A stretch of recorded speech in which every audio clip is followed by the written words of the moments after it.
Ready ka na bang magpakitang gilas ng inyong math mental computation skills? Ready. Wow! 10 plus the fraction 180 over 2.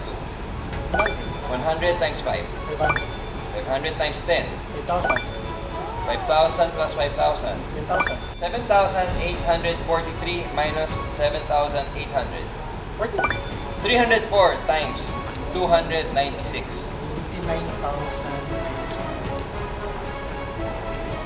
4. Oh!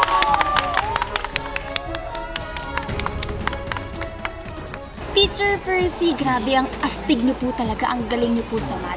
Pero ito na nga, meron po kasi akong problema, real world problem. Kailangan ko pong pumunta ng grocery para bumili po ng fabric conditioner. Pero syempre ako, gusto ko pong makatipid. And meron po akong nakitang dalawang brand. Yung isang brand, 800 pesos po yun per gallon. And yung isa naman, 200 pesos per liter. So, ano po yung kailangan kong bilhin doon para makatipid ako? Sinabi na yung isang brand, 200 pesos per liter. So to get 4 liters, i-multiply natin by 4. Okay. So 200 pesos times 4, 800 pesos. Yan. Yung isa pang brand naman, 800 pesos per gallon. So mukhang pareho lang yung presyo. Opo, parehong 800. Pero, gallon is an English measurement of volume. So, ang liter naman is a metric scale. Tapos, 1 gallon is equal to around 3.79 liters. So, ibig sabihin, mas konti ang 1 gallon kaysa sa 4 liters. Okay? Kahit pareho silang 800 pesos, yung dalawang brand, mas konti yung laman ng 1 gallon kaysa dun sa 4 liters. So, mas makakatipid ka doon sa 4 liters.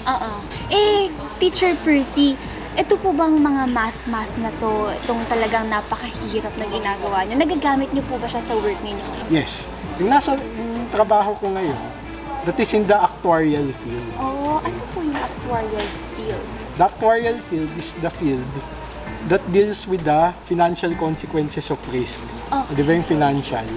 May mga monetary consequences kasi yung mga risk, hindi inaasahang pangyayari. Kagaya ng, for example, ako nagtatrabaho ako sa insurance company. Yung insurance company, sila yung nagbibigay ng mga benefits, ng mga benefits in case may hindi inaasahang pangyayari. Eto nga po, may tanong po ako para din sa mga ka-I-believers natin na natatakot gumamit ng math. Ano po yung mapapayo nyo po para sa kanila at para sa akin na din? So, nakita naman natin na yung math, di ba? Sa mga examples dito sa I Believe, nakita natin na yung math ay maraming mga application sa real world, di ba? Yes. Kaya kahit saan tayo nakapaligo, kahit saan tayo lumingon, kahit saan tayo tumingin, may math at math kang makikita dyan. Siyempre, nakita nyo naman yung sa mental math na activities, masaya. Masaya din naman siyang laro-laruin sa isip. Bilang libangan, di ba? Kaibiganin natin yung mga numero, yung mga operations. Para naman mahasa sa math, yung masasabi ko lang talaga dyan, practice. Practice lang ng Rule practice. number 1 is practice. Okay?